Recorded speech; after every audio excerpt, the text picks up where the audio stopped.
रतन प्रभु प्रेमामृतां बनिधि धीर धीर जन प्रिय प्रिय करो पूजित श्री चैतन्य कृपा भरौ भुवि भुव भारा वहन तारक वंदे रूप सनातन रघुजुगौ श्री जीव गोपालक वंदे रूप सनातन रघुजुगौ श्री जीव गोपालक कृष्ण कीर्तन गान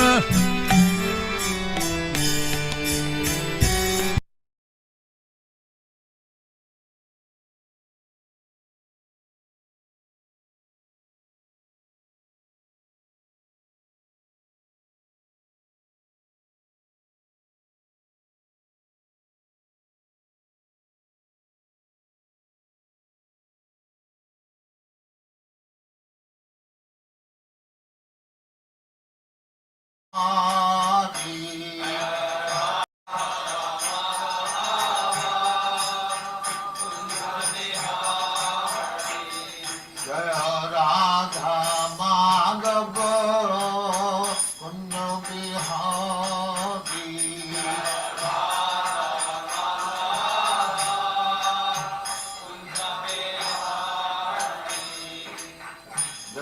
यशोदानंदन ब्रजजन रंजन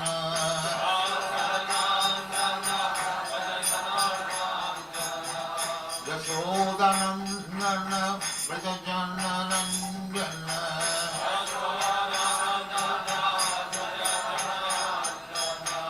यमुना तीर बनचारी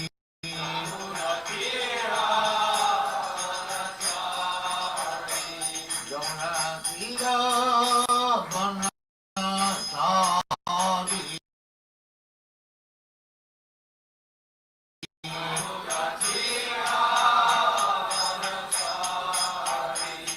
जय राधा माधव कुंज बिहारी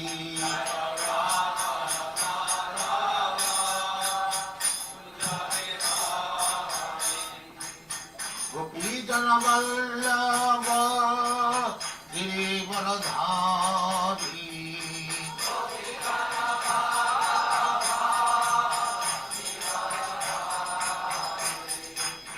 गोपी जन वल्लभ गिरिवरधारी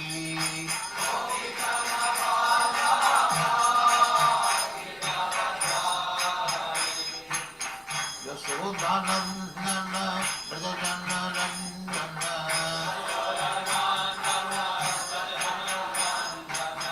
यशोदानंदन ब्रजजन रंजन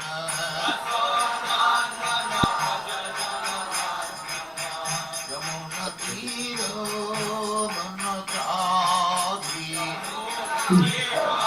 Wait. यमुना तीर बनचारी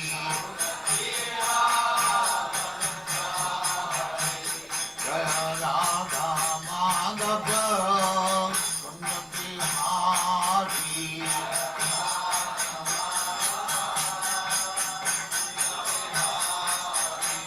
जय राधा माधव कुंज बिहारी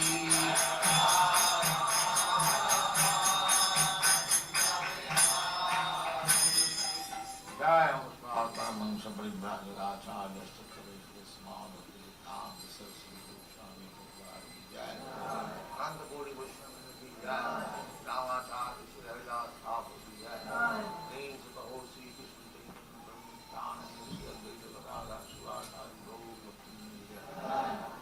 राधा कृष्ण को गोपनाथ श्याम कुंड राधा कुंड गिरिवर्धन की जय, वृंदावन धाम की जय, नवदीप धाम की जय, गंगा माई की जय, जमुना माई की जय, द्वारका धाम की जय, स्वामी भक्तवृंद की जय।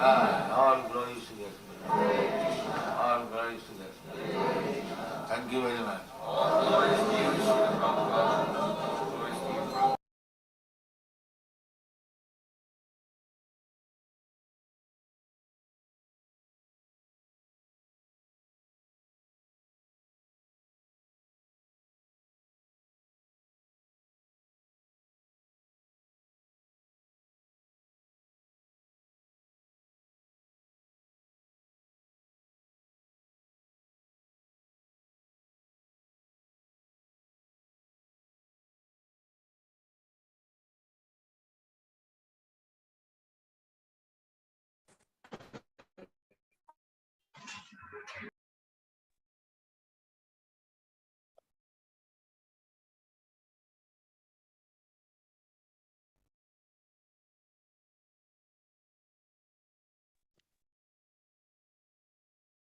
Hare Krishna, dear Buddhist, please accept our humble obeisances. All glories to Bhagat Guru Srila Prabhupada, all glories to Gurudev, all glories to His Holiness GIRIRAJ SWAMI MAHARAJA Ki Jai, and all glories to assembled Vaishnavi devotees. Hare Krishna. We thank you all for being here today. Maharaj, we are very much blessed to have your association once again. You're very much welcome to your own home.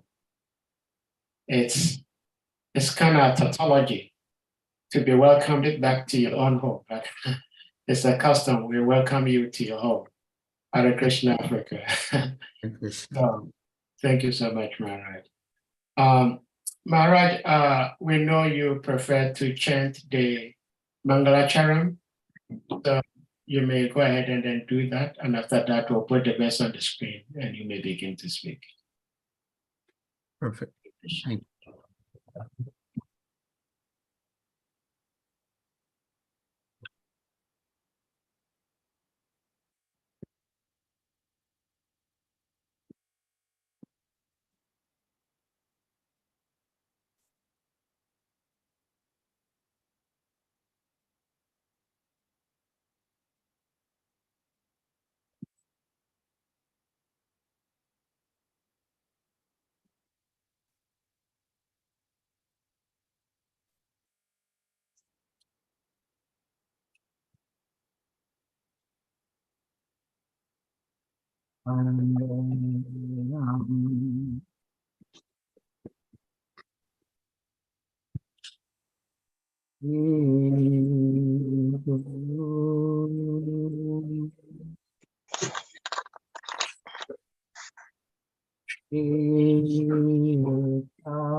Krishna,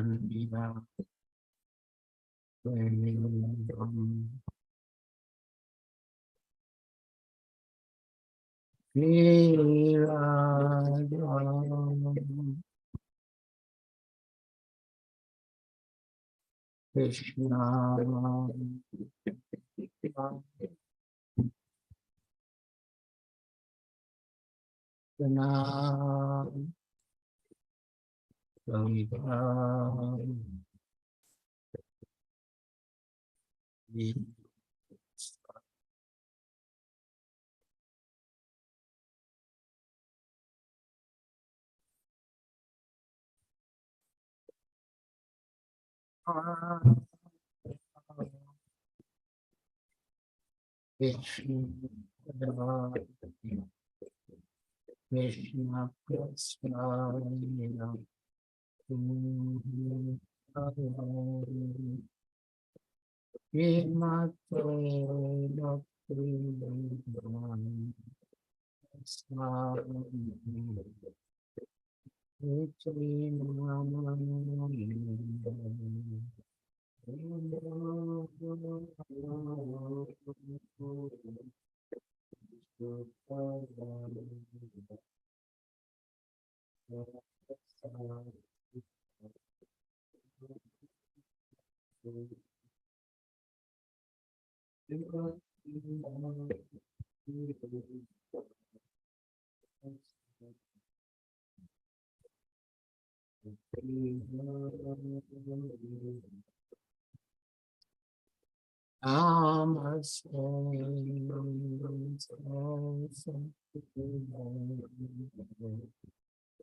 Sri Krishna,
Sri Krishna Chaitanya Prabhu Nityananda Sri Advaita Gadadhar Shivasadi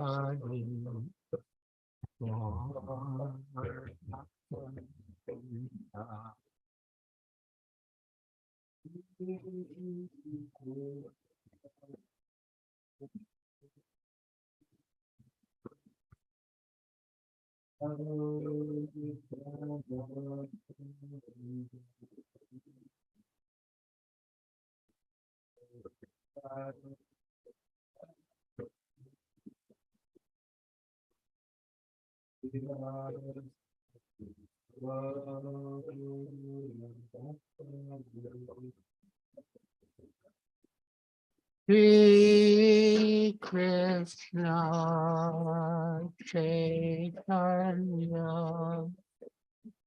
Prabhu Nityananda Shri Advaita Radha Shri Vasadi Gaur Bhakta Vrinda.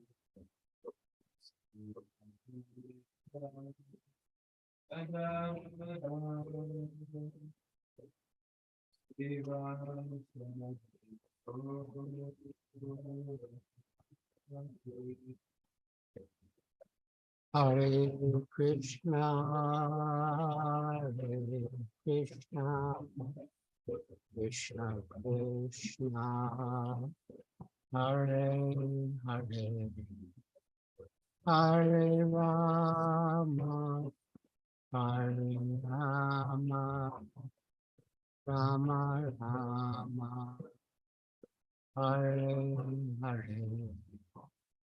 Hare Krishna, Hare Krishna,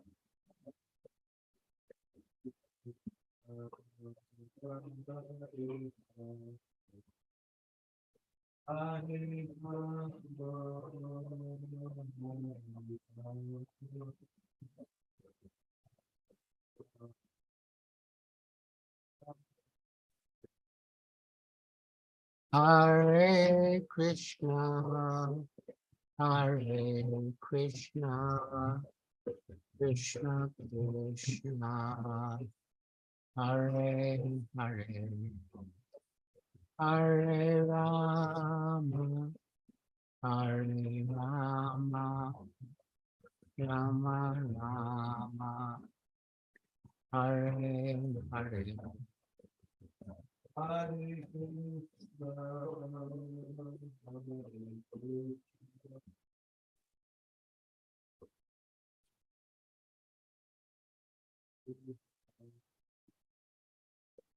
Hare Rama,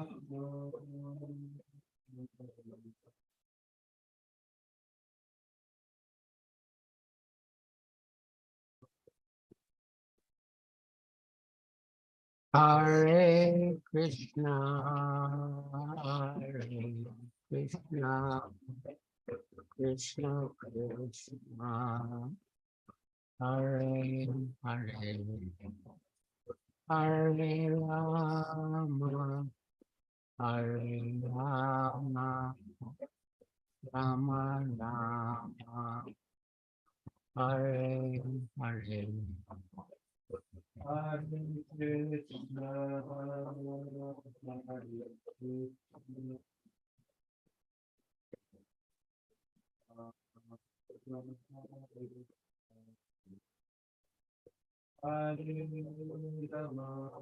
Rama,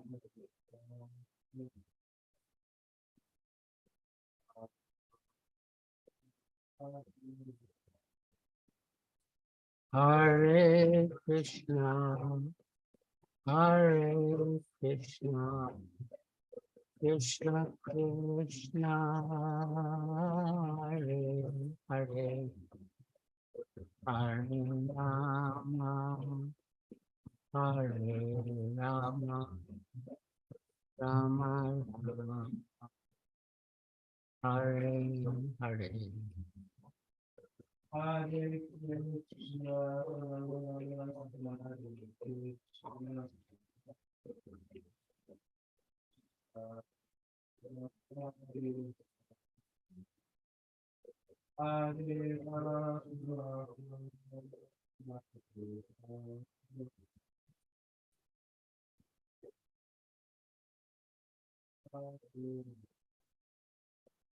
Hare Krishna, Hare Krishna, Krishna Krishna, Hare Hare, Hare Rama, Hare Rama, Rama Rama,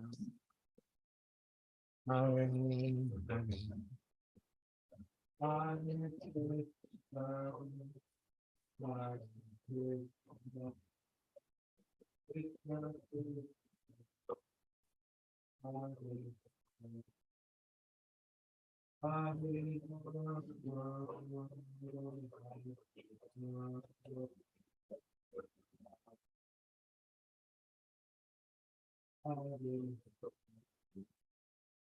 Jaya Prabhu Pada, Jaya Prabhu Pada, Prabhu Pada, Jaya Prabhupada,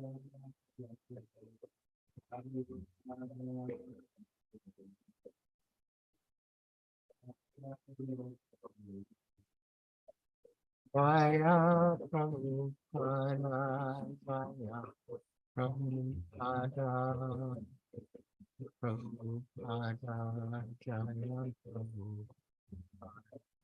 Jaya Prabhupada, Jaya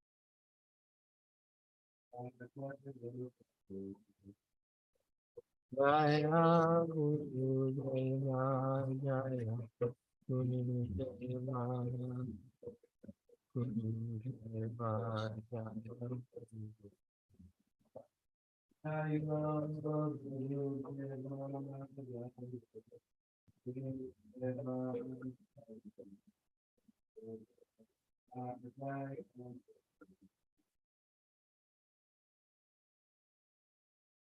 Jayam Vishnupad Paramahansa Pariprajakacharya Stotra Satasi Srimad Bhaktivedanta Swami Prabhupada Ki Jai. ISKCON founder Acharya Srila Prabhupada Ki Jai. Jayam Vishnupad Paramahansa Pariprajakacharya Stotra Satasi Srimad Bhaktivedanta Saraswati Goswami Prabhupada Ki Jai. Anantakoti Vaishnavrinda Ki Jai. Namacharya Srila Haridas Thakur Ki Jai. Prem se kaho Sri Krishna Chaitanya Prabhu Nityananda Shri Advaita Gadadhar Srivasadi Gaur Bhaktivinoda Ki Jai. Shri Shri Radha Krishna Gopa Gopinath Shyamakunda Radha Kunda Giri Govardhan Ki Jai. Vrindavan Dham Ki Jai. Navadvip Dham Ki Jai. Jamuna Mai Ki Jai. Ganga Mai Ki Jai. Tulsi Devi Ki Jai. Bhakti Devi Ki Jai. Samveta Bhaktivinoda Ki Jai. Nitai Gaur Premanande Hari Hari Bo. All glories to the assembled devotees. All glories to the assembled devotees. All glories to the assembled devotees. All glories to Sri Guru and Sri Gauranga. All glories to Srila Prabhupada. Sure.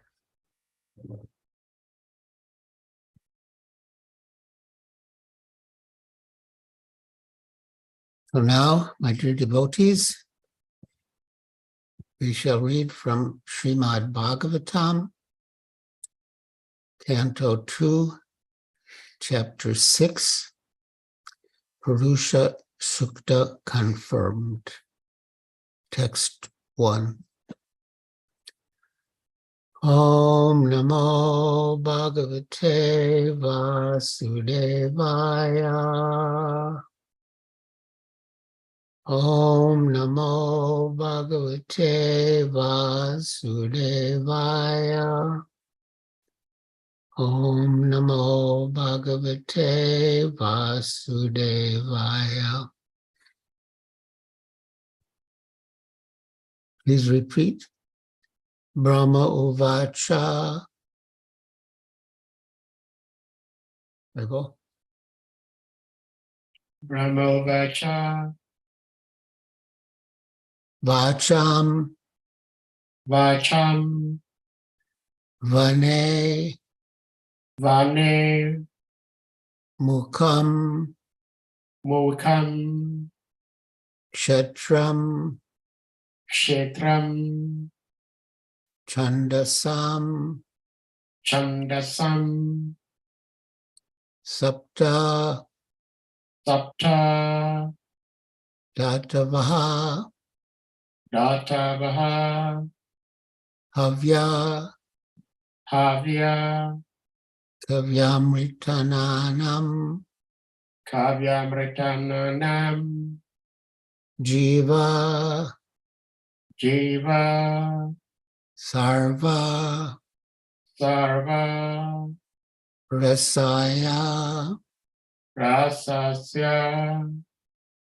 Cha, Cha, Brahmavacha, Ramavacha, Vacham Vaner Mukam Kshetram, Vacham Vane Mukam Kshetram, Chandasam Saptadatava, Chandasam Saptadatava, Havya Kavyamritananam, Avya Kavyamritananam, Jiva Sarva Rasaya Cha, Jiva Sarvarasaya Cha, Brahmavacha, Brahmavacha, Vacham Vaner Mukam Kshetram, Vacham Vane Mukam Kshetram, Chandasam Saptadatava, Chandasam Saptadatava,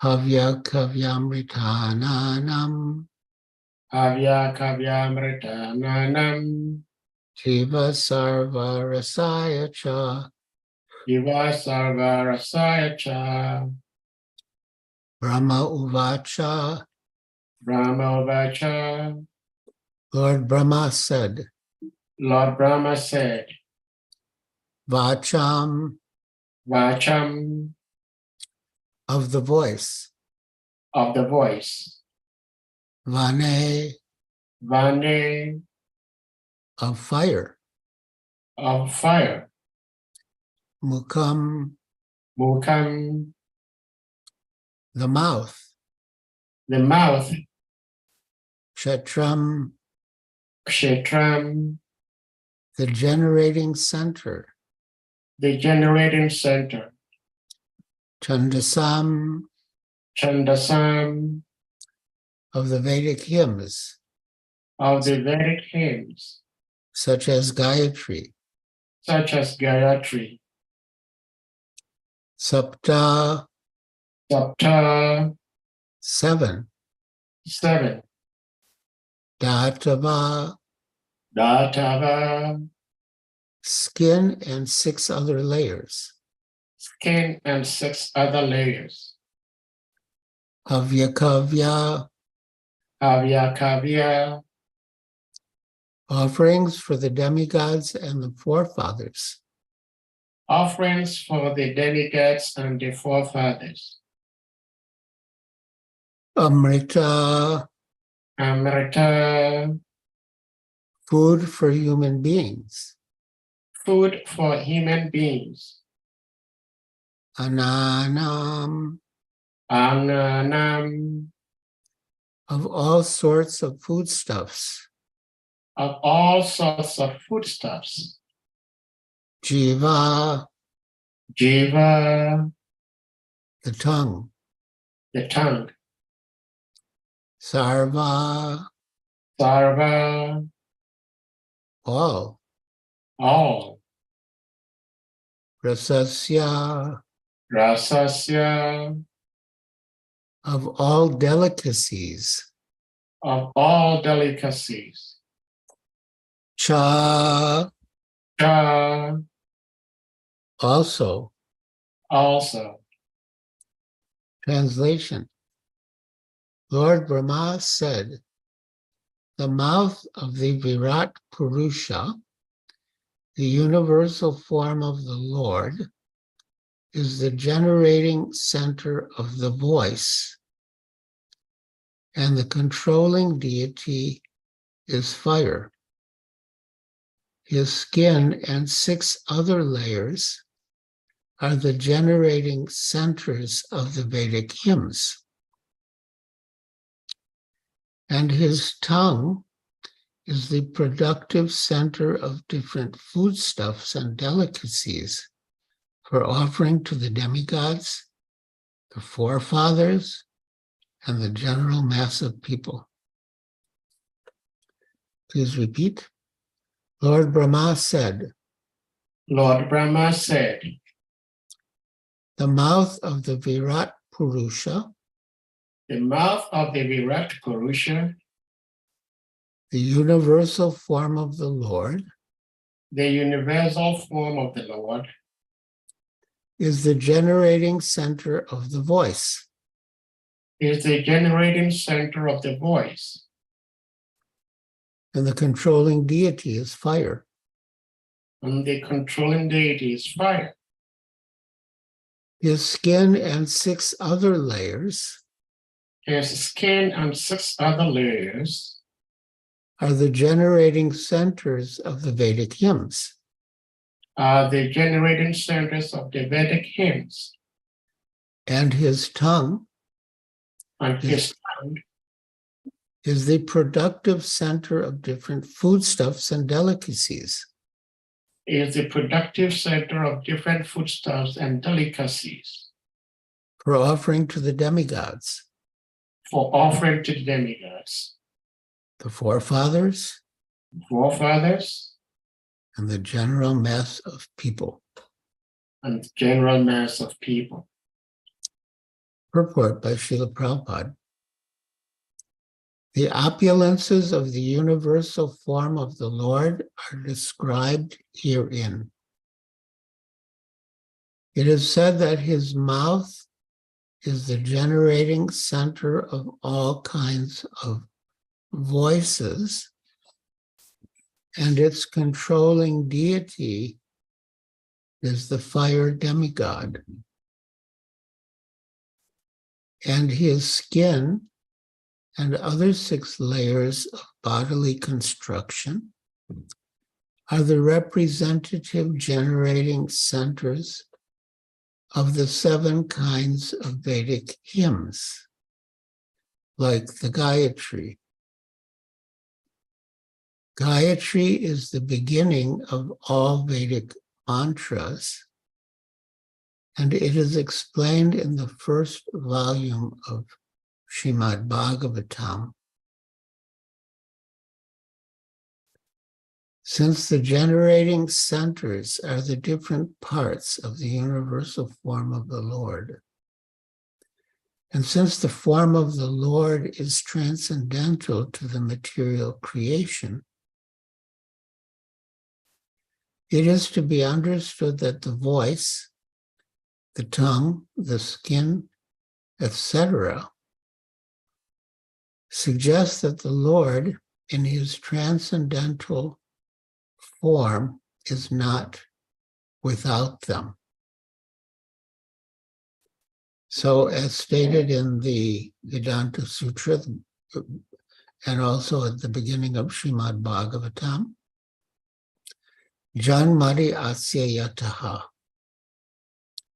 that the Supreme Lord is the origin of everything. And therefore, whatever we have must exist also in the Lord, but in its original pure form. So we have different senses: eyes, ears, nose, tongue, and so the Lord does too. He is the Supreme Father, and so whatever qualities he, as the Supreme Father, has, are also present to some extent in the children. Sri Chaitanya Mahaprabhu has given the sublime philosophy of Achintya Veda Ved Tattva, which means inconceivable, simultaneous oneness and difference between the Supreme Lord and the living entities. As Srila Prabhupada says, that we have the same qualities, but in different quantity, because the Supreme Lord is infinite, and we are infinitesimal, as Srila Prabhupada would say, or infinitesimal, as we would pronounce it. So this is Achintya Veda Veda Tattva, that we are simultaneously one and different, one in quality and different in quantity. And because we are one in quality, we have the opportunity to have a relationship with the Lord. If there was nothing in common between us and the Lord, there would be no scope for us to have a relationship with him.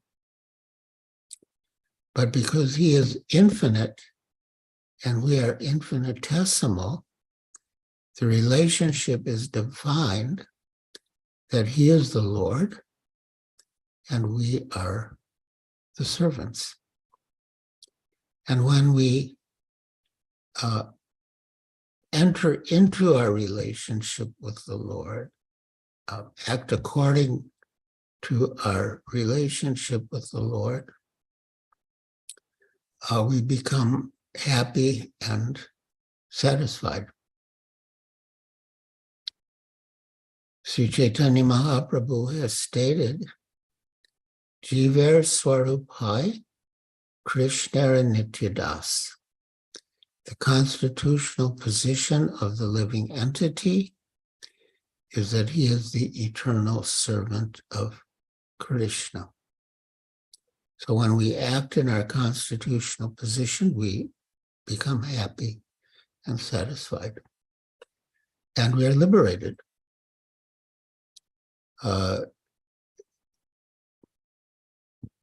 The second canto of SRIMAD BHAGAVATAM gives the definition of liberation.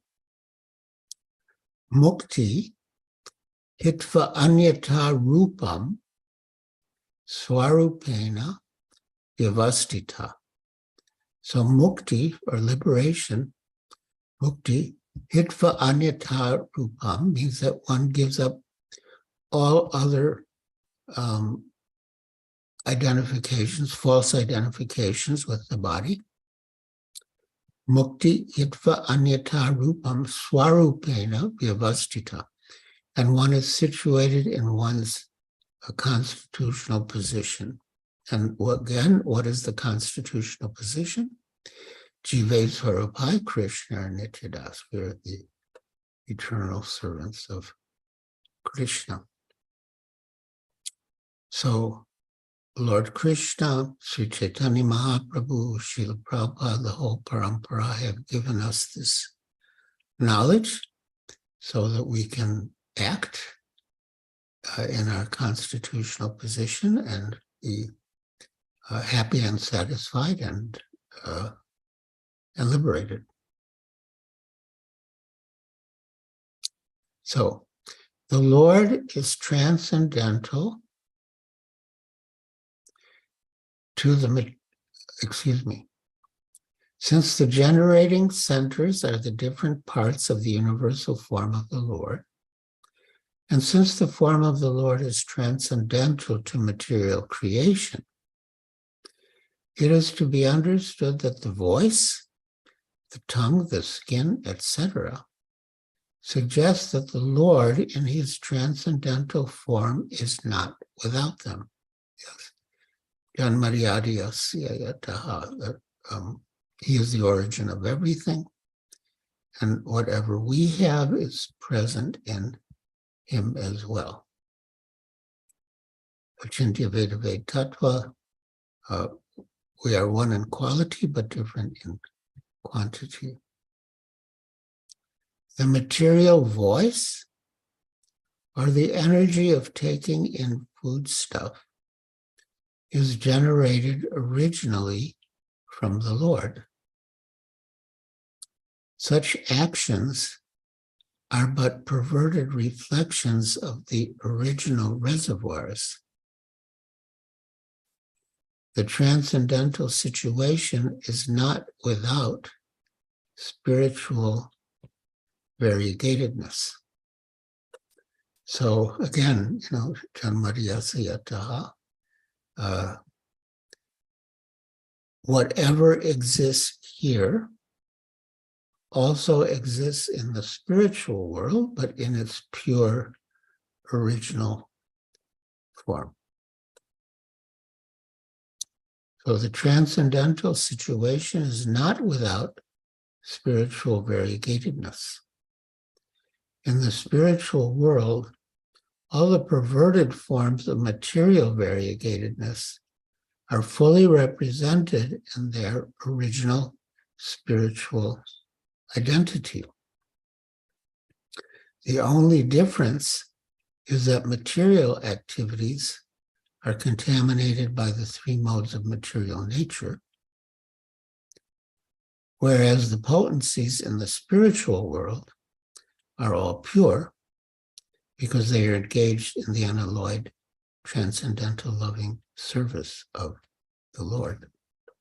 So again, what we experience here under the, I could say, most Prabhupada says, contaminated by the three modes of material nature, exist there in the spiritual world, but in their original pure form, without any of the contamination of the material modes of nature, but in a pure Shuddha Sattva state. In the material world, the three modes of nature, Tamagun, Rajagun, and Sattvagun, are always mixed. Sometimes Tamagun is more prominent, sometimes Rajagun is more prominent, sometimes Sattvagun is more prominent. But they are always mixed. No one of them can exist in isolation without the others. But Shuddha Sattva means pure goodness, is transcendental. And in Shuddha Sattva, there is no influence of Tamagun, Rajagun, or even material Sattvagun. So Shuddha Sattva is transcendental, and everything in the spiritual world is Shuddha Sattva, completely free from any influence of the material modes of nature.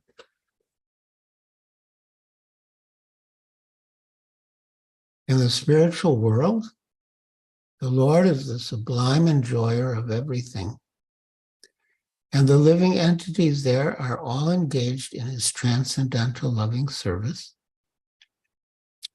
without any contamination of the modes of material nature. The activities in the spiritual world are without any of the difficulties of the material world.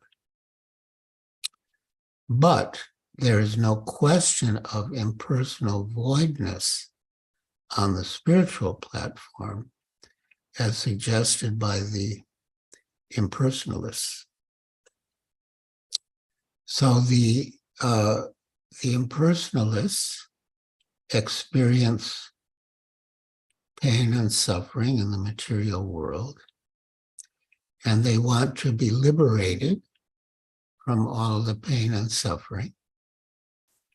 And they think, mistakenly, that when they are liberated, there will be no more varieties, but they'll just merge and become one with the impersonal Brahman, the effulgence that emanates from the transcendental form of Krishna. But as stated in the 10th canto of SRIMAD BHAGAVATAM, Vimuktamanina, although they consider themselves to be liberated, patanti ada, they fall down again. Why? Yushmad Angraya, because they have neglected the service of the lotus feet of the Lord. So again, real liberation, mukti hitvata anyata rupam swarupena vivastitaha. Real mukti means that we are established in our constitutional position, giving up all false identifications. We are established in our constitutional position as eternal servants of Krishna. And just as we have so many varieties in the material world, there are also so many varieties in the spiritual world. But here, the varieties are products of the modes of material nature, whereas in the spiritual world, the varieties are products of pure goodness, Shuddha Sattva.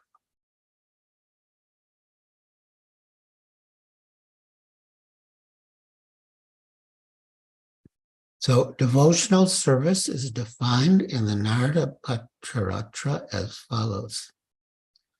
Sarvapadi vinir muktam tat paratvena nirbalam rishikena rishikesha sevanam bhakti ruchate.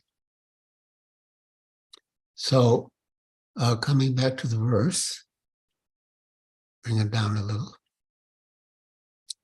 So sarvopadi, opadi means designation, and sarva means all. So sarvopadi vinir muktam, that means giving up all false designations. Tat paratvena nirmalam, and being completely pure. Rishik means senses. So rishikena means by the senses. And Rishikesh is a name for Krishna, which means the master of the senses. Sevanam bhakti uchite. So when we serve Krishna, Rishikesh, the master of the senses, Rishikena, by our senses, that is bhakti. So it's natural. It's not artificial, and it's something that anyone can do. Even a child can do. So originally, since all the senses are produced of the Lord's reservoir of senses, the sensual activities of the material world are to be purified by the process of devotional service. And thus the perfection of life can be attained simply by purifying the present position of our material activities. So, yeah, Rishikena Rishikesha Sevanam Bhakti Uchite. Bhakti means that we serve the master of the senses, Rishikesh, Krishna, Rishikena, by the senses. And that is bhakti. And the purifying process begins from the stage of being liberated from the conception of different designations. Yes, sarvapadi vinirmuktam. Every living entity is engaged in some sort of service, either for the self, or for the family, or for the society, country, etc. But unfortunately, all such services are rendered due to material attachment. Yes, they are designated because of these designations, upadis. We identify with a certain family or a certain society or a certain country, and we feel that our duty is to serve that family or that society or that country because we share the same upadis, the same designations. The attachments of the material affinity may be simply changed to the service of the Lord. And thus the treatment of being freed from material attachment begins automatically. So, yeah, as Lord Kapila states in the third canto of SRIMAD BHAGAVATAM, everyone knows that attachment for the material is the greatest source of bondage. But the same attachment, when transferred to the self-realized devotees of the Lord, opens the door to liberation. So attachment is there. We cannot kill attachment. As Srila Prabhupada says, if we try to kill attachments, we become like stone. But we're not stone. We're living entities. And so there is attachment. But the attachment has to be transferred from the material to the spiritual, to the Supreme Lord and the pure devotees.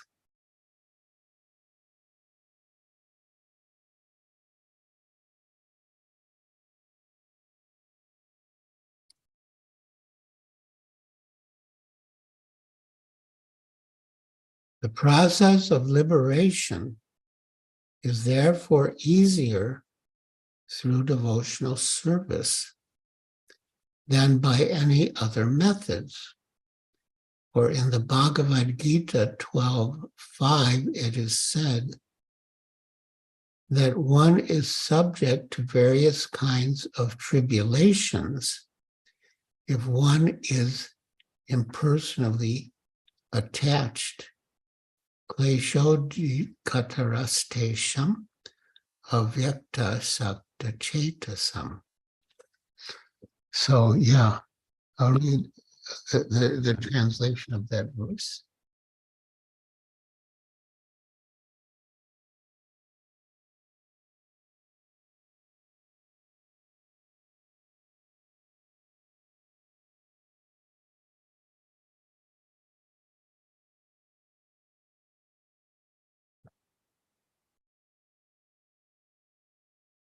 All right, we have it on the screen, please. Oh, okay. Well, let's read the previous two verses because they lead up to this, Okay. and it gives the context.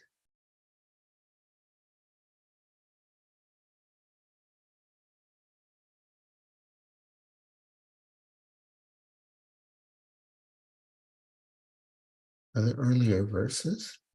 Okay, you need to go to. Oh, maybe it's not. I can just read it. Okay. So, Bhagavad Gita 12:1. Arjuna Uvacha. Evam satata yukta ye bhaktastam paryupasate ye chapyaksharam avyaktam Tesham ke Yogavitama. Arjuna inquired, which are considered to be more perfect? Those who are always properly engaged in your devotional service, or those who worship the impersonal Brahman, the unmanifested?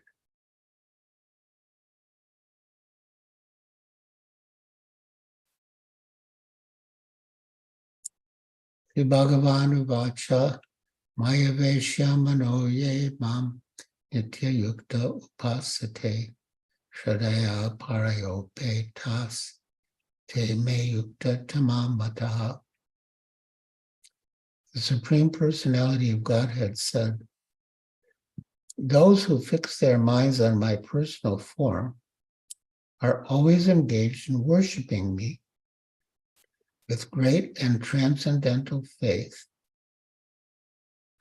Those who fix their minds on my personal form and are always engaged in worshiping me with great and transcendental faith are considered by me to be the most perfect.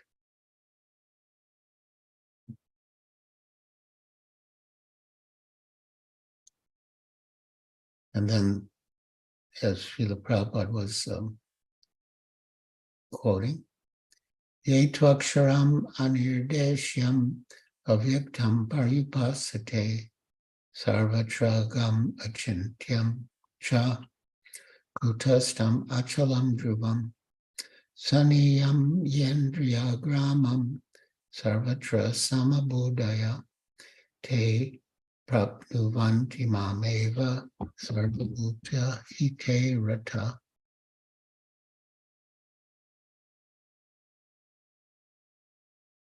But those who fully worship the unmanifested, that which lies beyond the perception of the senses, the all-pervading, inconceivable, unchanging, fixed, and immovable, the impersonal conception of the absolute truth, by controlling the various senses and being equally disposed to everyone.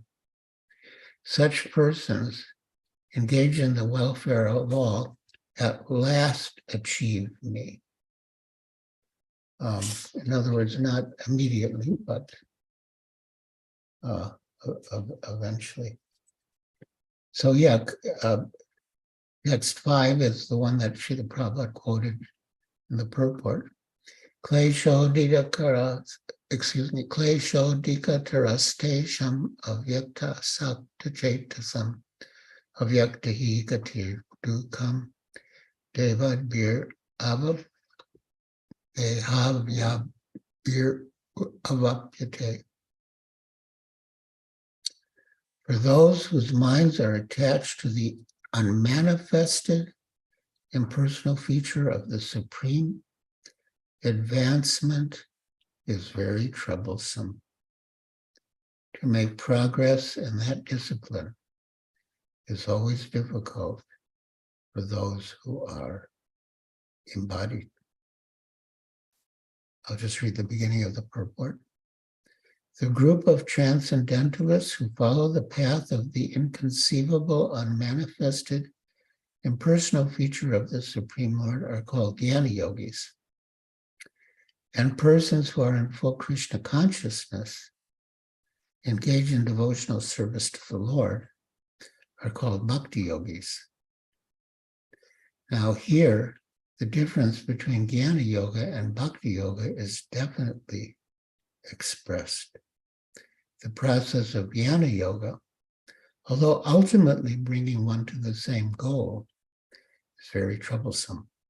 Whereas the path of Bhakti Yoga, the process of being in direct service to the Supreme Personality of Godhead, is easier and is natural for the embodied soul. The individual soul is embodied since time immemorial. It is very difficult for him to simply theoretically understand that he is not the body. Therefore, the Bhakti Yogi accepts the deity of Krishna as worshipable because there is some bodily conception fixed in the mind, which can thus be applied. And Srila Prabhupada, yes, said that yes, when we engage in deity worship, we confirm that we are not the body. So I think we have, so worship of the deity in the temple is saguna worship, for the Lord is represented by material qualities. But it can also be said to be nirguna because it's ultimately it's without material qualities. So, my dear devotees, Srila Prabhupada has kindly given us his wonderful translations and purports of SRIMAD BHAGAVATAM, which we are fortunate to read and discuss. And he's given us all of the elements required to engage in devotional service and achieve ultimate perfection. As Srila Rupa Goswami, after enumerating 64 items of devotional service, says that 5 items are especially potent, and that even by a little association with any one of the 5, if one is without offense, one can awaken dormant love for Krishna.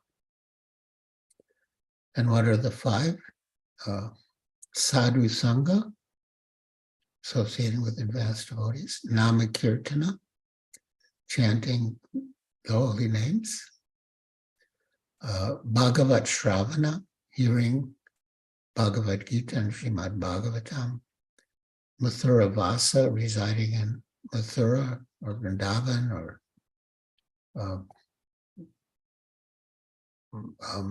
Navadvip or Mayapur. And Srila Prabhupada also said that his temples, any temple where the deity of Vishnu or Krishna is installed, is also like a dham. And Murti Sharanvita Sevana, serving the deity with faith and veneration. And so here, at the conclusion of the purport, Srila Prabhupada is referring to that 5th item, Murti Sharanvita Sevana, to worship the deity with faith and veneration. So, my dear devotees, thank you for listening so patiently and attentively. Now, if any of you have any comments, questions, reflections, you can raise your hand, your physical hand or your virtual hand. And also, I should add that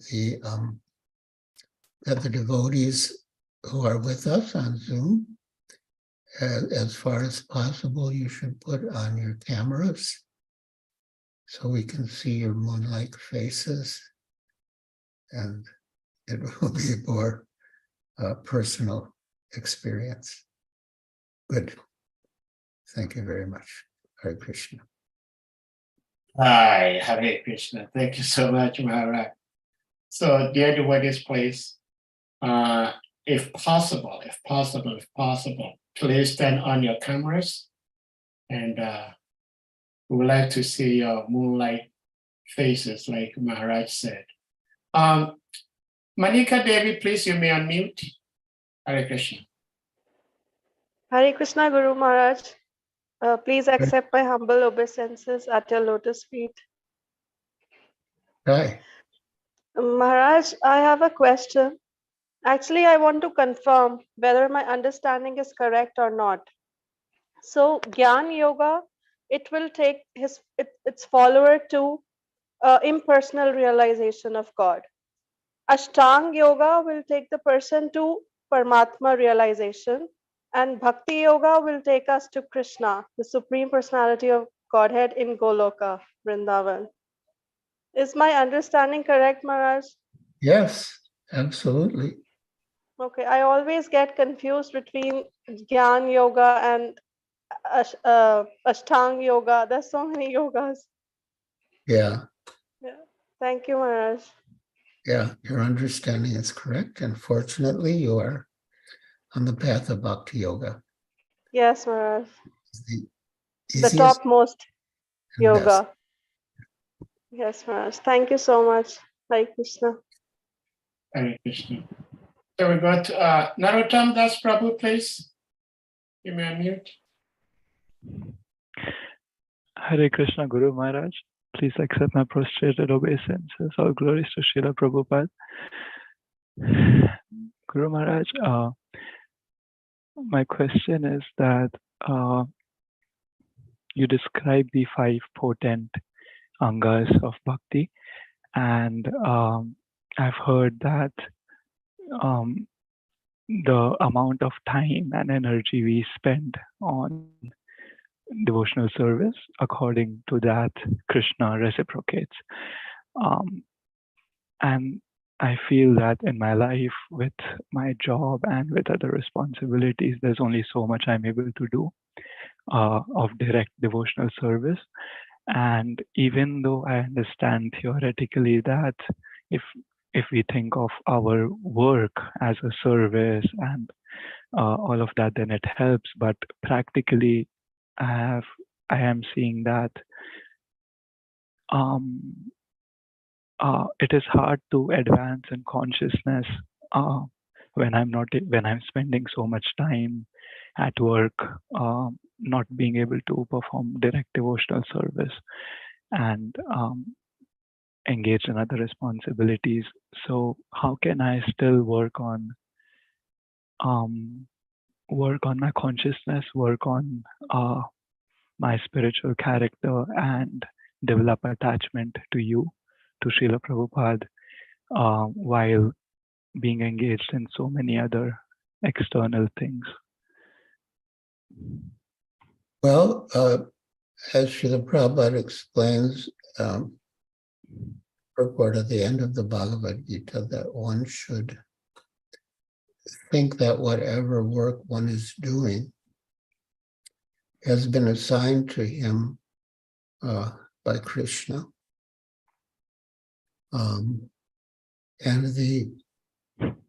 you work, and the fruit of the work is the money that you receive.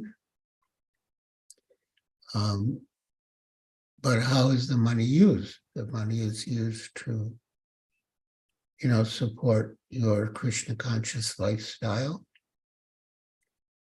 And it's used to support other devotees in their devotional service.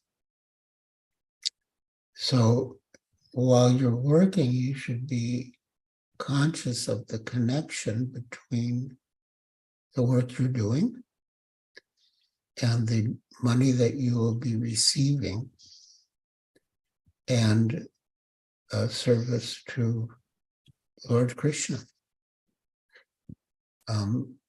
It's a very important principle. Let me just get that verse from the Gita.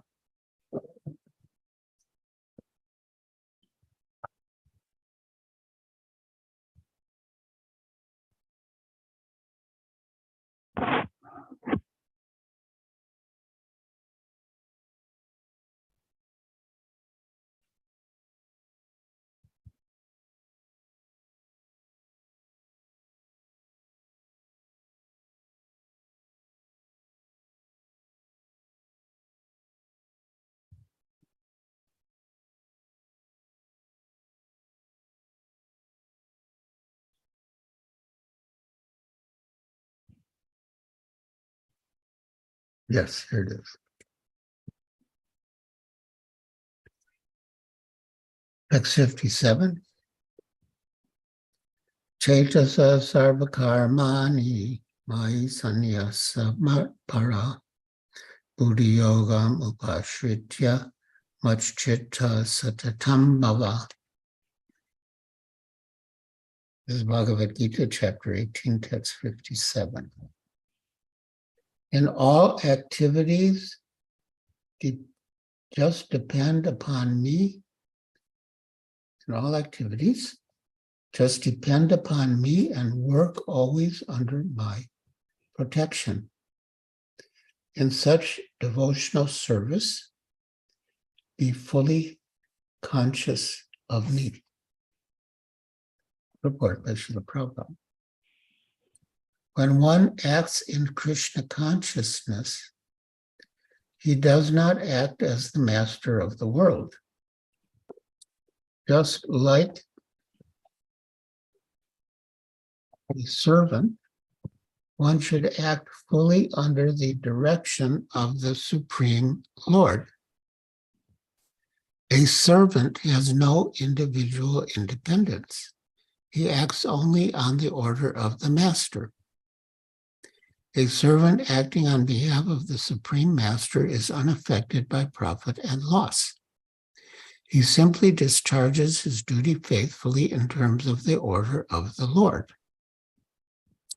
Now, one may argue that Arjuna was acting under the personal direction of Krishna. But when Krishna is not present, how should one act? If one acts according to the direction of Krishna in this book, as well as under the guidance of the representative of Krishna, then the result will be the same. The Sanskrit word matpara is very important in this verse.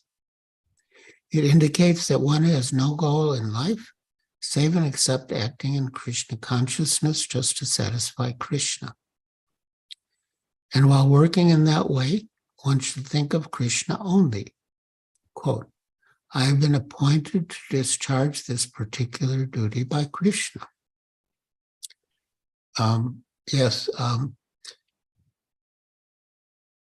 Alfred Ford, Ambarish Das, the great-grandson of Henry Ford, came to Jew during Srila Prabhupada's time, and we actually used to go out together to raise funds. And at the end of his stay, when he was about to go back to America, to Detroit, he asked Srila Prabhupada what he should do. And Srila Prabhupada said that he should work because he didn't want people to think that if someone became a devotee, that they became irresponsible and did no work. And then he asked, does he have to work for the Ford Motor Company? And Srila Prabhupada said, no, you can do any kind of work. And then he asked, but then what about association? And Srila Prabhupada said, while you're working, if you're thinking, I'm doing this for Krishna, that will be your association.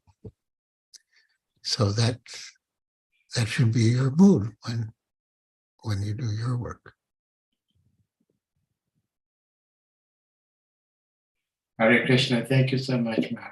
Thank you, Guru Maharaj.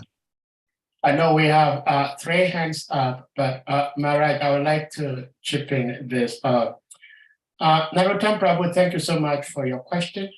And Maharaj, thank you so much for the answer. And more importantly, the verse you quoted from the Bhagavad Gita 1857 and what Srila Prabhupada says in the purport. Because I used to have the same concern as Narottam Prabhu has. Srila Prabhupada said, if someone stole, not for himself, but for his family, and he gets caught, the law is not going to say, after all, you were not stealing for yourself, so we're going to leave you free. So even though we may be struggling so hard for our families, but if we neglect Krishna, as a result of that, Krishna is not going to say, okay, you were doing that for your family, so you're okay. But the explanation you gave us is so fulfilling. And I just have to say thank you so much, because I was very much concerned about such thoughts. Thank you. Hi. Srila Prabhupada's mercy. Hare Krishna. Nice. Okay. We go to Damodar Krishna Prabhu, please you may unmute. Hare Krishna Guru Maharaj, please accept my most humble obeisances. All glories to Srila Prabhupada, all glories to your lotus feet, Guru Maharaj. Guru Maharaj, I have a question. When I study the Bhakti literature, I have the desire to learn the verses, not for spiritual progress, but sometimes like I want to learn verses so that I can quote it to the other people when we are having some argument, or quote it in the classes, or just remember them. So remembering the verses for the purpose of quoting it to others and not for spiritual progress, is that also not good, or like is a part of Atyahara? And if it is, then how can we curb that, Guru Maharaj? Now, wanting to learn verses so that you can quote them to others is also good. It's also part of devotional service. And learning the verses, it will be good for you and also for the people who hear you quote the verses. So it's a good practice to learn verses. Thank you so much, Maharaj. We go to Anila Mataji. Please, you may unmute.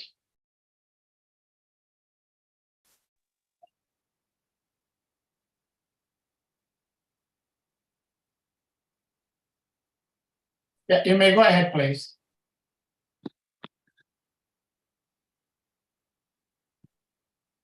Bolier. Yeah, go ahead and speak, please. Hare Krishna, Guru Maharaj, please accept my respectful obeisances. All glories to you, all glories to Srila Prabhupada. Very grateful for your time. Guru Maharaj, in the beginning of NOI series, you quote that Srila Prabhupada's words are deceptively simple. And I've often been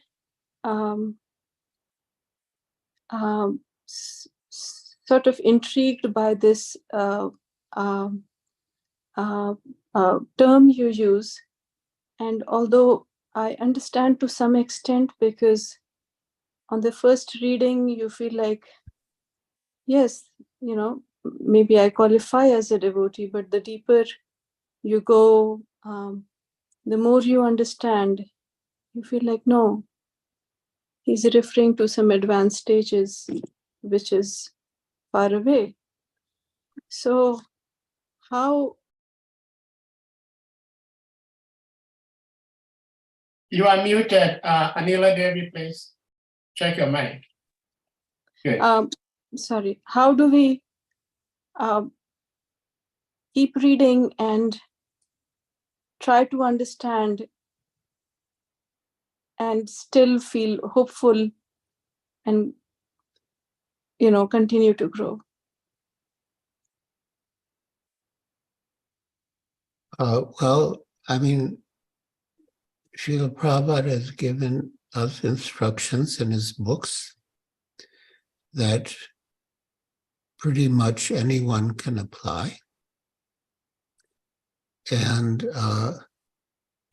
even if we find that we have a long way to go, we should not become discouraged.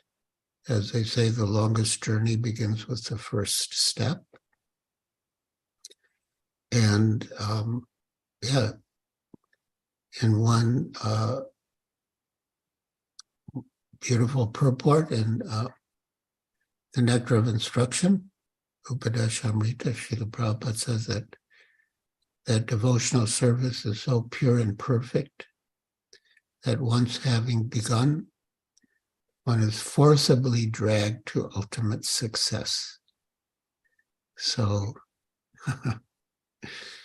you're on the way. You're on the way. Hare Krishna. Krishna is kind. He should forcibly drag us. Otherwise, some of us are going to fall away. Vijay Goranga Prabhu, please you may unmute.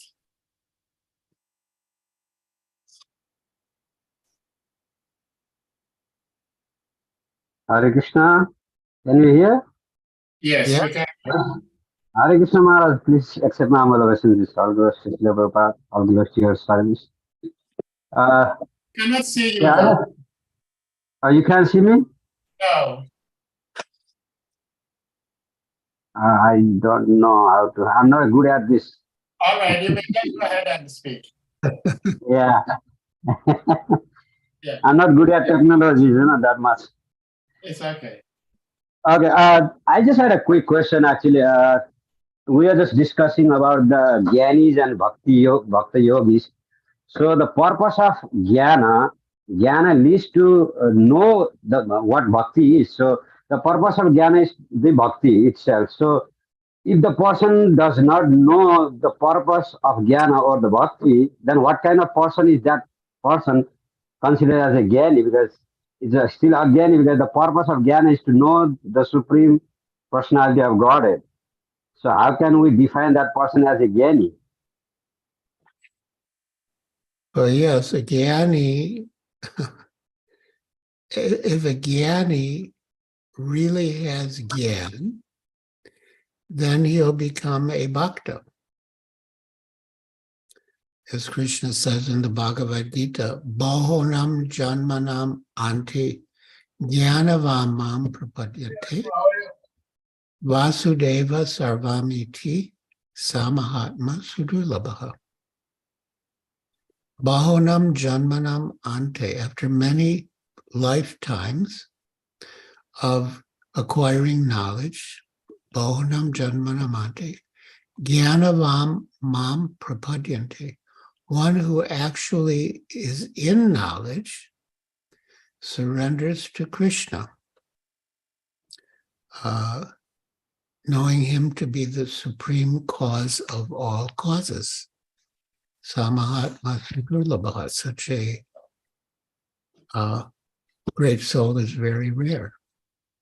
So yes, if one is really a proper Jnani, then eventually he will become a Bhakta.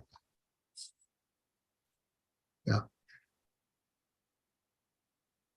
Bahunam Janmanamante. Bahunam means many.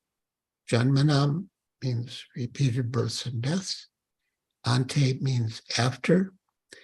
Jnanavan, one who actually has jnana or is in full knowledge. Mam prapadyante, surrenders to Krishna. Vasudeva sarvam iti. He understands that Krishna is the cause of all causes. Samahatma Sudurlabha, such a great soul is very rare.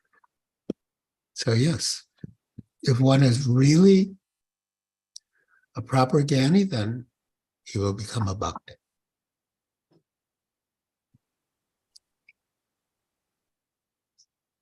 Hare Krishna. Thank you so much, Maharaj. I think we have one hand up.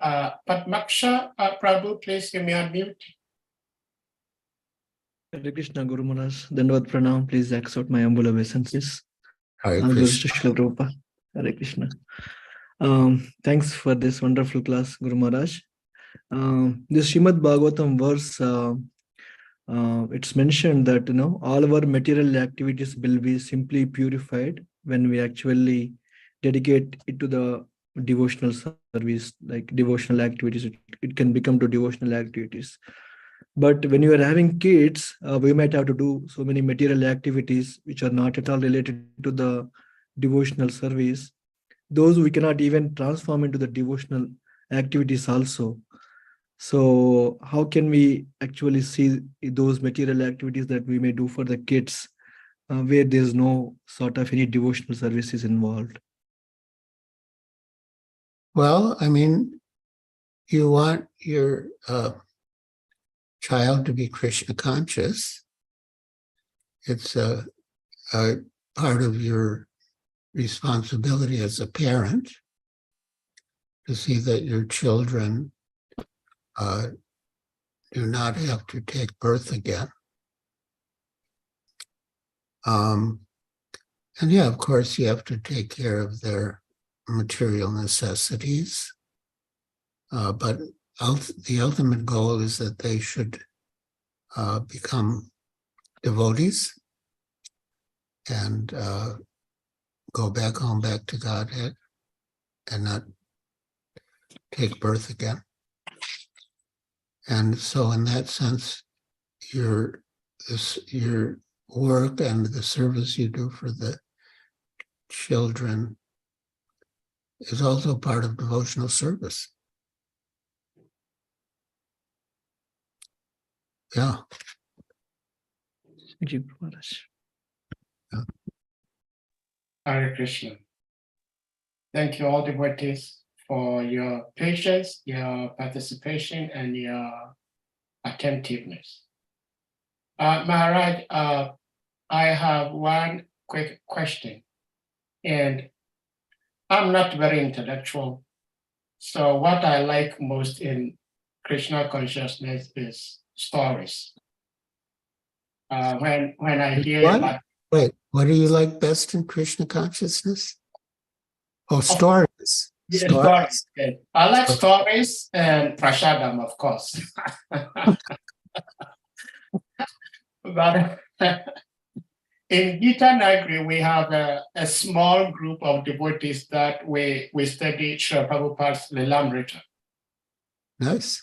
And there is lots of amazing stories. So as we were studying, we came across a point where you were in the spotlight. So since you are here, I will take this as an opportunity to ask you to probably elaborate more on the pastime. That was when Srila Prabhupada gave you the service to take care of the Juhu temple. And Srila Prabhupada engaged you in raising funds. But it got to a point that you were not getting support from anybody, even not from the devotees. And there was one particular person, I've forgotten his name. He was a cheat. He had lied to the devotees that he was in touch with the landowner. They were making the papers, and it turned out that himself and the person to provide the documentation for the land were trying to cheat. So at a point, you felt that you were unable to serve your Gurudev. And so you said, okay, I'm no more going to be handling this. And when Srila Prabhupada heard that, he became disturbed and asked some of your godbrothers to come in to assist you, which they did. So my question is, Maharaj, if you can shed a little bit more light into that pastime, I would like to hear and enjoy it. Thank you, Maharaj. Well, that's a big story. Oh, All the details are okay. vividly, elaborately in my book. I'll build you a temple, the Jew story. Yeah. Which I recommend. Thank you so much. And yeah, I mean, I was doing my best. Yeah. We were dealing with very crooked people who were well placed in society. And Srila Prabhupada did understand that I was struggling on my own. So he sent some other senior devotees to Bombay to help. And even they became a little bewildered by the situation. But Srila Prabhupada was there, to guide us. And as you know, ultimately we were successful. Srila Prabhupada and the devotees were successful. Yeah.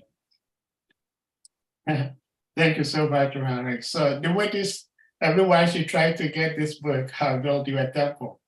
Lots of leelas, lots of pastimes. Maharaj, if you still have a few minutes with us, I see 2 hands up. Yes, I can say. Okay. So Harichakra Prabhu, please, you may unmute.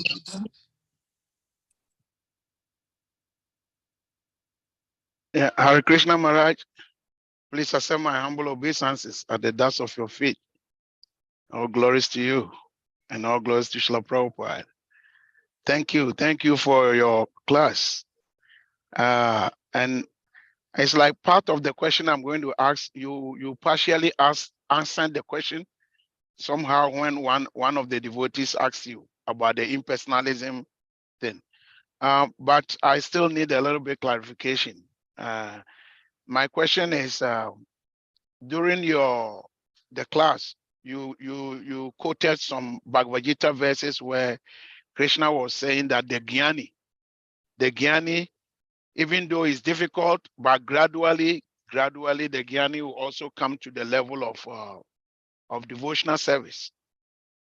And it is known that these Jnanis are also, their goal is to be to the impersonal Brahma. And in a lot of places in Bhagavatam and even in Bhagavad Gita, some Prabhupada purpose, Prabhupada like seriously is very heavy on impersonalism, to the extent that he says that to go to the impersonal, to be impersonalist, you are committing, you are some sort of committing spiritual suicide. So if that is the case, then how do we correlate that? Somebody who is practically trying to who is practically committing spiritual suicide, and still that Bhagavad Gita text is saying that gradually they may come to the level of what do we call it, bhakti. Yeah, it bewilders me a little bit, because if they will gradually be able to come to the level of bhakti, then why do we refer to them as committing spiritual suicide? Well, if they want to merge and become one with Brahman, that is like spiritual suicide. It's like you give up your you give up your life, you give up your individual identity. So that ambition to merge and become one with Brahman is like spiritual suicide, because you're giving up your life. But still, if a Jnani is a proper Jnani, then eventually he will come to Krishna and surrender. As I quoted, Bahunam Janmanam Ante Jnanavam Mam Prapadyate Vasudeva Sarvamiti Samahatma Sudurlabha. So a proper Jnani will come to Krishna and to bhakti, but not all do. But eventually we hope they will. Thank you so much. Thank you, Maharaj. Thank you. So Jai Bhakti Devi, please, you may unmute. Hare Krishna.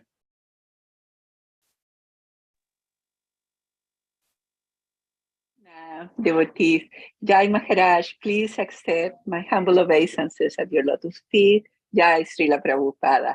Greetings from San Diego, where you're so loved. You're loved everywhere, but you know that we have you particularly here in our hearts. Dear Maharaj, thank you so much for such a wonderful class.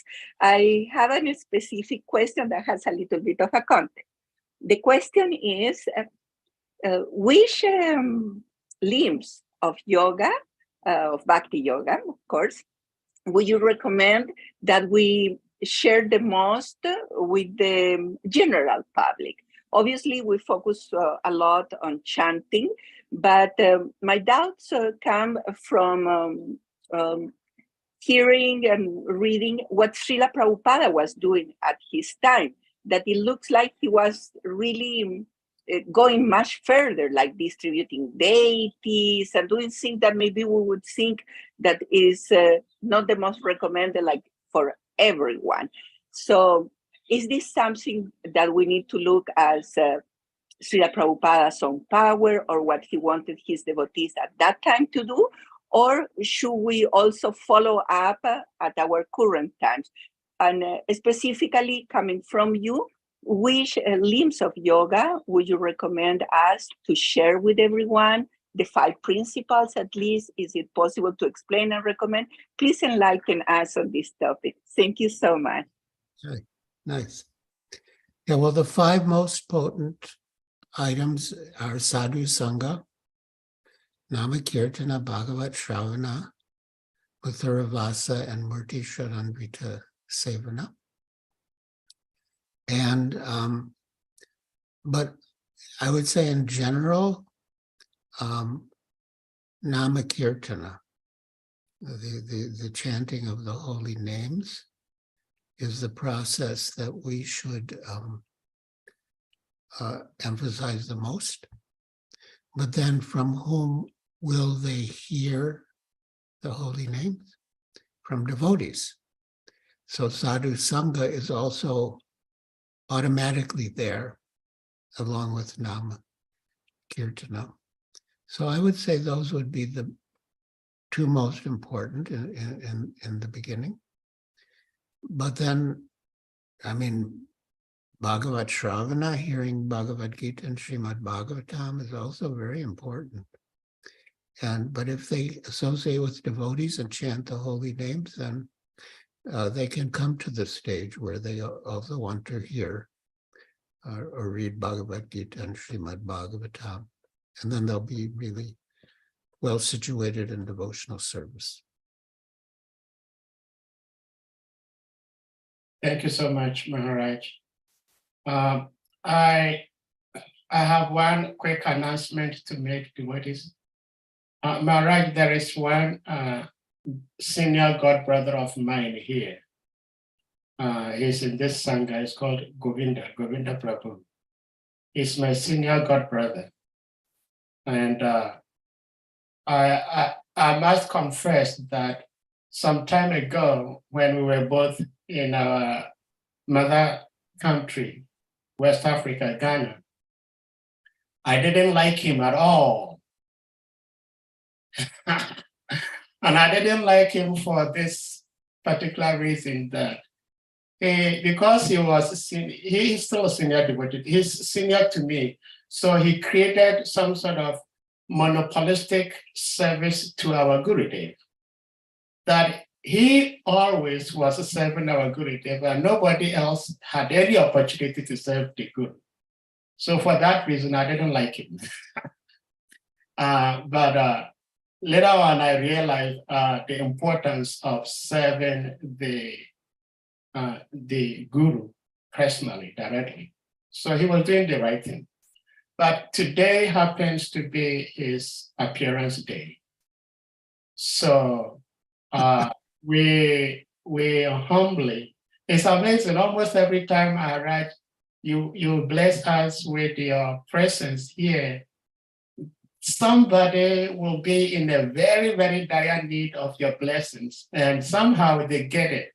So today being the appearance day of God brother, His Grace Govinda Prabhu, Maharaj, we humbly requesting that you bless him to remain a devotee and continue to be a wonderful devotee and even become a better devotee. So Maharaj, this is our humble request and prayer to you to bless our God brother, Govinda Prabhu. I don't know, Govinda Prabhu, you can turn on your camera so Maharaj may see your moon-like face, like Maharaj says. Okay, he's here. So this is Govinda Prabhu Maharaj. Well, happy birthday. And yeah, Thank you. Wish you a wonderful Krishna conscious year and years to come. by the grace of Srila Prabhupada and the Parampara. And yeah, I wish you all the best. Thank you very much, Maharaj. Thank you for your blessings. Thank you. And thank you, Sadhu Prabhu, for not, thank you for not liking me. But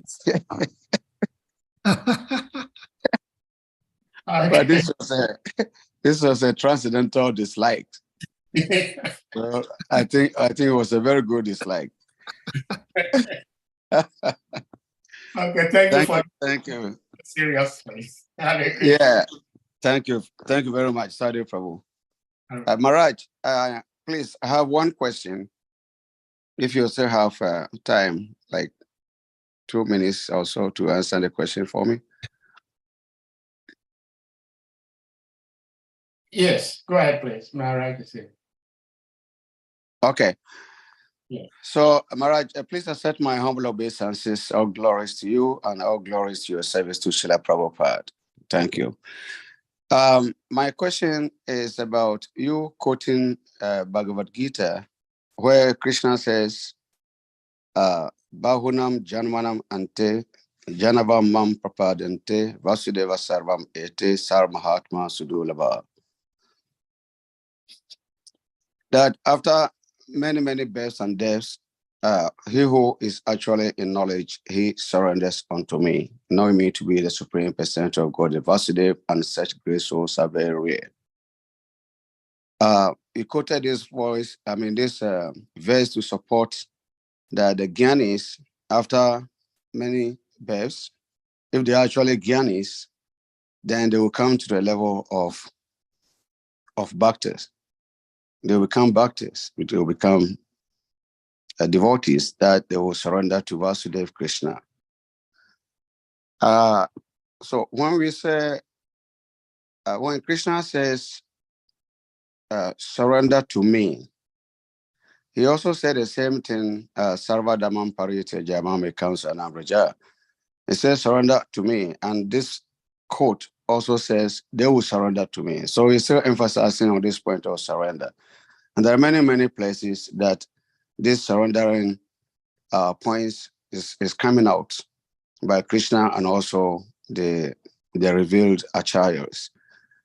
So when we say someone has surrendered to the Lord, what does it actually mean?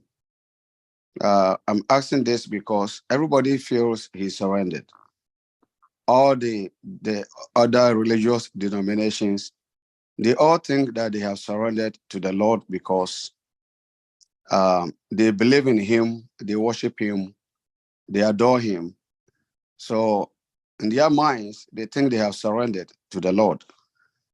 And that is the goal of the devotional service, or the goal of anybody trying to serve God, is to actually love him. And Krishna said to love him, you must surrender. So in our devotional service, this bhakti process, so many guidelines has been given by the previous acharyas in the scriptures as to how we can surrender. So when we say surrender, Krishna surrender to me, what does it actually mean? Please. Yeah, well, to surrender to Krishna means to follow his instructions. And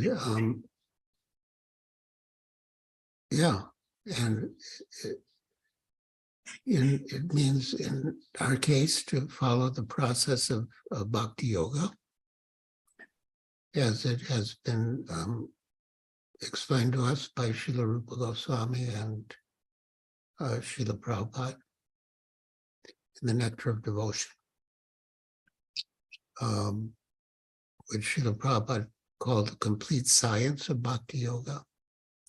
So if we do that, then follow Krishna's instructions and the instructions of his representatives, then that is surrender.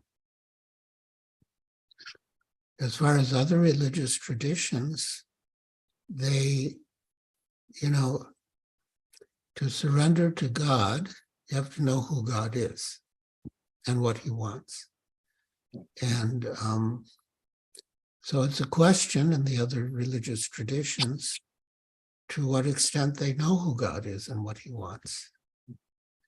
But as Srila Prabhupada said, you can remain whatever you are, Hindu, Christian, Muslim, and add Krishna consciousness, and become a better Hindu, a better Christian, better Muslim. Yeah. Thank you, Maharaj. Yes, I know that to surrender to Krishna or to surrender to anybody else is to follow the person's instructions. So to surrender to God means to follow the laws of God. To surrender to the state in which one may live means to be a very good citizen. If you're a good citizen, then the government will love you, will protect you. So that one aspect is there. So like in Krishna consciousness, there are 4 regulative principles that we follow and chanting of the Hare Krishna mantra. So one may follow the 4 regulative principles very strictly.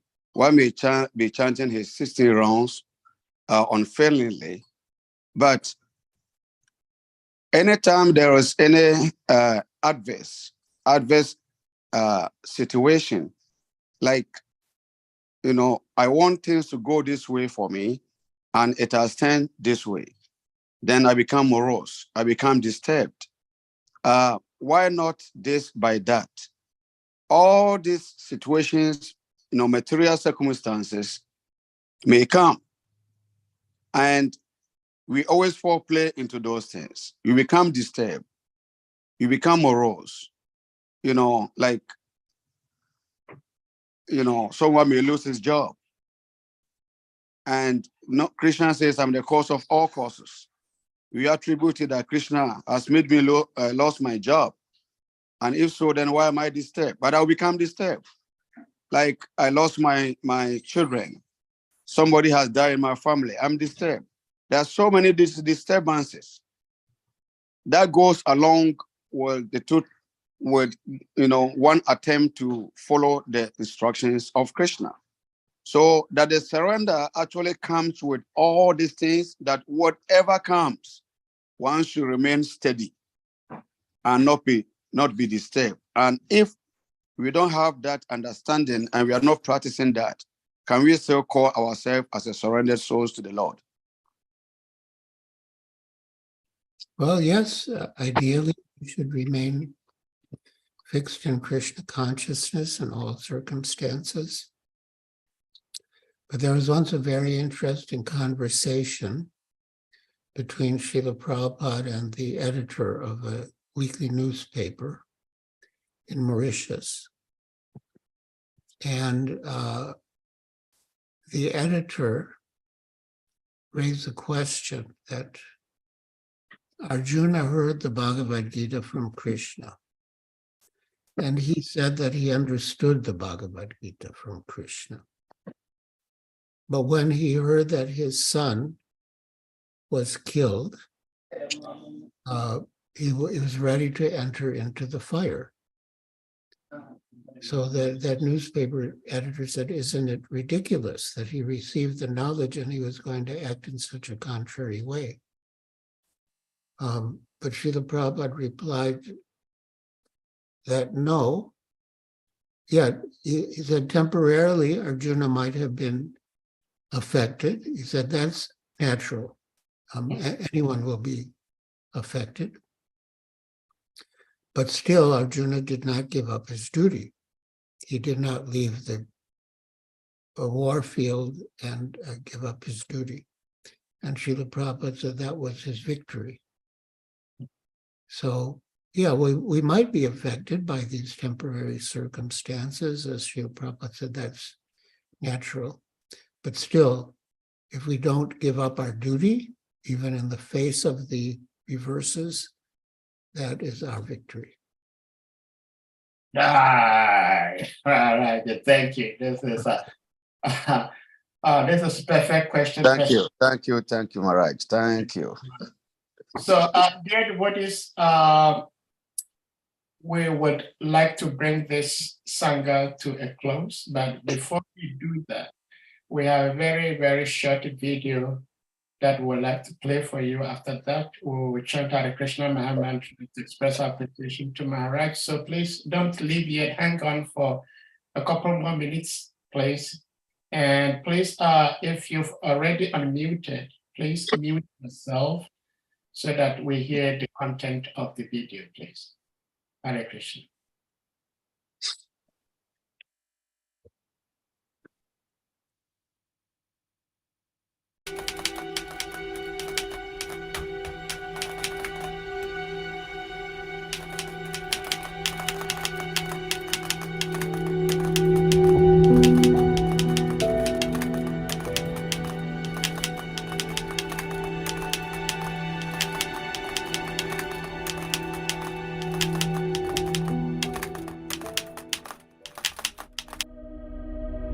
You should write.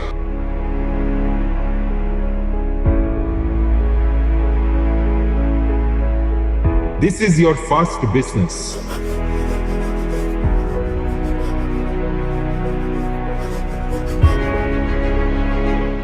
Go on writing.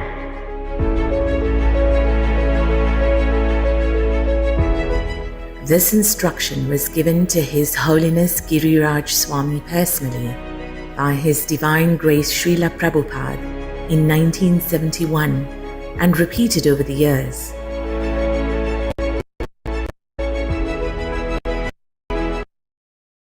In more than 5 decades since, GIRIRAJ Swami has served Srila Prabhupada faithfully and tirelessly, sharing his experiences and realizations with us in his books.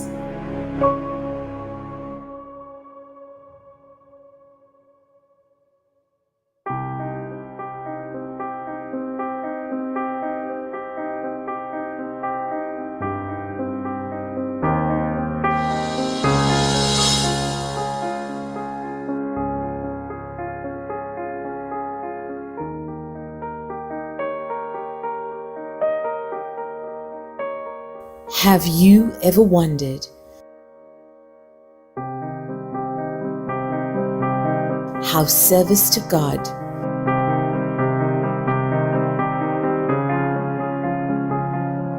relates to service to man?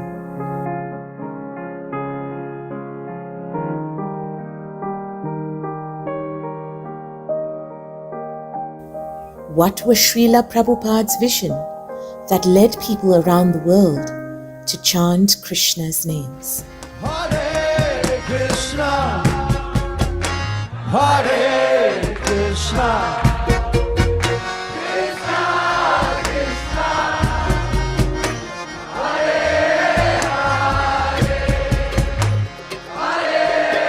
Hare. Watering the seed is an invaluable offering to all aspirants on the path of devotion.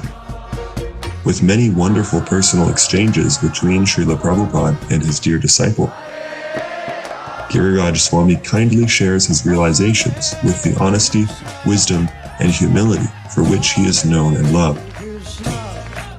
It transports us into Srila Prabhupada's intimate association during some of the most historic moments of ISKCON's development.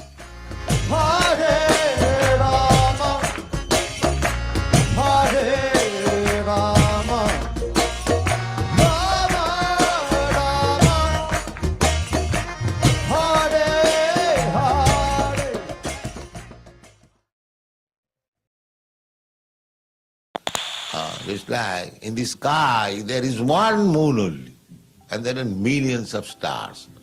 But one more, dissipate the whole darkness of the night.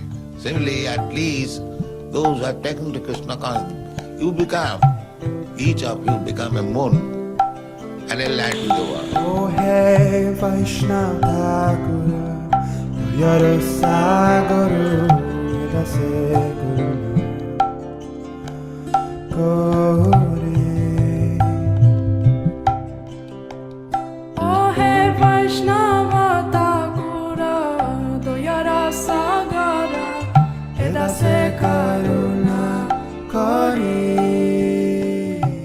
great souls described in these pages are bright full moons of Srila Prabhupada's mercy.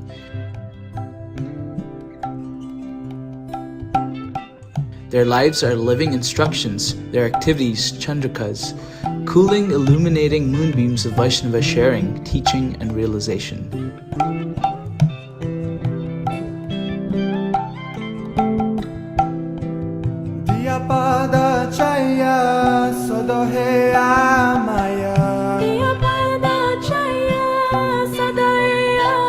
With their unconditional love and dedication to Srila Prabhupada, these personalities built this worldwide movement and gifted it to us, to be nurtured by it and to serve.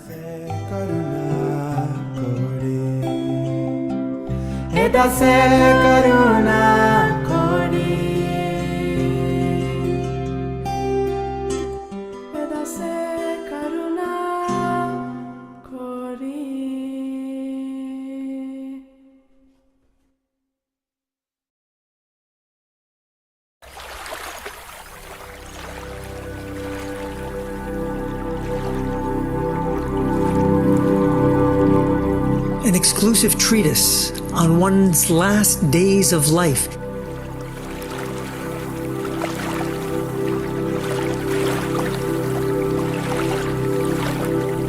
That gives readers the resource to face death squarely.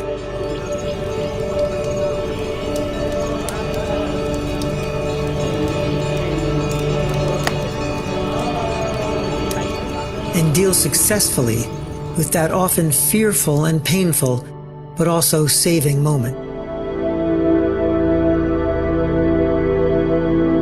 Down to earth and practical as well as scriptural. Both fresh and mature. It draws us in with superb narrative. And also answers tough questions about death and dying.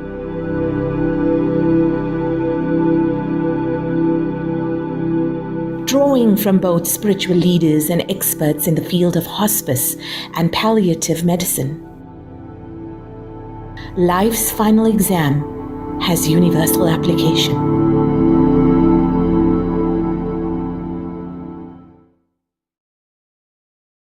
One of the most important books about Srila Prabhupada. It's about Srila Prabhupada and his Leela of years of heartbreak and struggle in Juhu, Mumbai. No one else can write this book like His Holiness Giriraj Swami Maharaj. Srila Prabhupada's struggle to establish Hare Krishna land and build a temple for Sri Sri Radha Rasa Bihari in Juhu, on the outskirts of Bombay, was perhaps the greatest effort of his preaching movement. By the strength of his desire, an overgrown plot of land in what had been a remote fishing village, infested with rats, snakes, and mosquitoes, became a place of pilgrimage and devotional service. And after a prolonged and arduous but victorious struggle, when the conveyance was finally signed, he declared, "It was a good fight. Someone should write a book about it." I'll Build You a Temple transports us into one of the great events of our time. It is a story of surrender on the path of pure love, an incomparable story that many have tried to relate, but which no one will ever be able to tell, like His Holiness Giriraj Swami. From the beginning, Giriraj Swami served the Juhu project in various roles for 30 years and spent years researching, writing, and preparing the book for publication. It is part of ISKCON history, a complement to Srila Prabhupada's Leelamrita.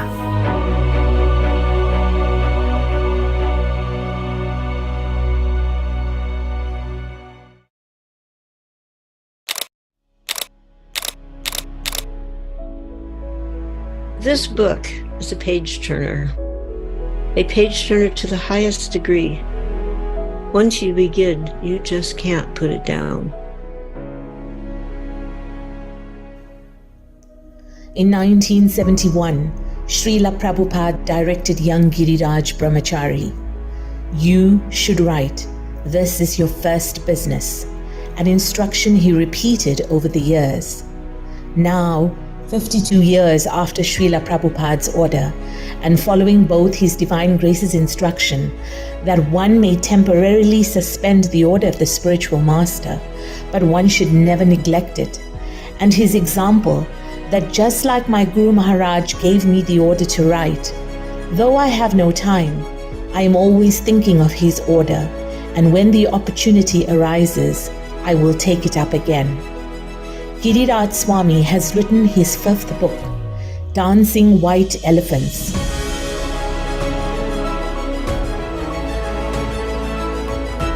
Traveling with Srila Prabhupada in India, August 1970 to March 1972. Covering visits to Amritsar, Indore, Surat, Bombay, Calcutta, Allahabad, Gorakhpur, Delhi, Madras, and Mayapur.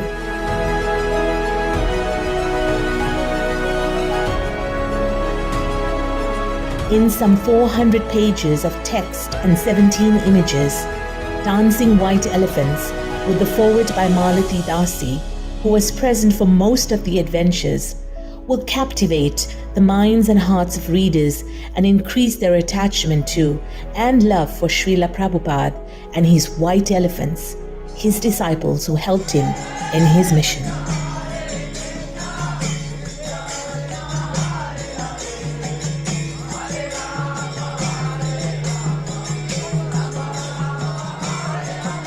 Through Maharaja's carefully chosen words, you will see the exquisite sights and feel like you are living the experiences that were part of establishing the Hare Krishna movement in India. You will meet incredible devotees who became pillars of this movement through their own storied spiritual growth and advancement, and be introduced to seemingly ordinary persons whose lives became transformed by contact with Prabhupada and his dancing white elephants, just as he envisioned.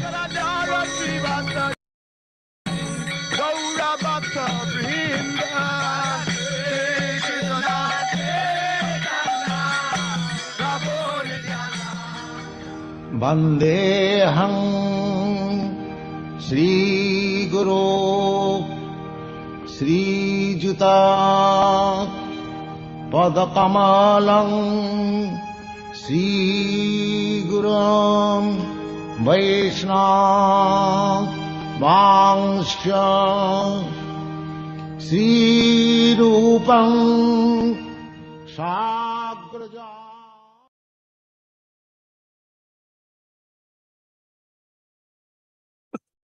Hare Krishna, dear devotees, we thank you all for your patience and Maharaj, we can't thank you enough for your love, your wisdom, your dedication. Your love for Srila Prabhupada and extending that love to all of us and to humanity at large. I know as insignificant as I am, as well as almost all of us here, I believe the best way we can truly appreciate our love for you is to please you by pleasing Srila Prabhupada. So we pray at your lotus feet that you bless us to be able to please Srila Prabhupada, that no matter what, we stay in the house of Srila Prabhupada. Hare Krishna. Right. Wonderful, beautiful. Hare Krishna. Srila Prabhupada bless you. Hare Krishna. Hare Krishna. So devotees, we're going to humbly request you all to kindly unmute, and we all chant Hare Krishna Maha Mantra to express our appreciation for Maharaj, except if someone wanted to say something briefly about the short clip we watched. If someone wants to say something briefly about the clip we watched, please you may do so.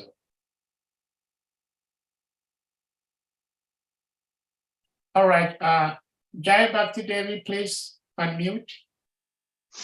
I have to speak. Hare Krishna. I just wanted to say thank you so much to Maharaj for everything you have done for Srila Prabhupada, for the movement, for the work, for all of us. Thank you so much. Dandavats at your lotus feet. Jai Srila Prabhupada. And to all the devotees, I want to suggest to please copy this link from the chat in this Zoom before the meeting ends. Copy it to your notes, to any place in your computer or your phone, and then you can share that link in your Facebook and all your social media. You will be helping so much Maharaj to do his service. You will be helping Srila Prabhupada. You will be helping the entire world. These books need to be distributed. This is an amazing video that really helps people to understand and motivates to buy those books. So please share it, distribute it. You are used to share anything in your social media. Please use it wisely and share this. Thank you so much for letting me suggest a humble opinion. Thank you so much. Haribol, Hare Krishna. Dandavats to all of you. Thank you so much, Jai Bhakti Devi. Well, I don't think that was your suggestion. It was Krishna speaking through you. So thank you. Devotees, please, you may all go to the chat room and you'll find the link to this video. You copy it before the class ends so you don't lose it. It's very, very rich, very, very helpful. So on this note, we're going to humbly request all the devotees to kindly unmute and we all chant the loudest Hare Krishna Maha Mantra to express our appreciation to our revered speaker, His Holiness GIRIRAJ Swami Maharaj, for his love, wisdom, and blessings to us all today. Jai. Hare Krishna, Hare Krishna, Krishna Krishna, Hare Hare Ram, Hare Ram, Ram, Hare. Thank you, dear Guru Maharaj. Thank you. Thank you so much,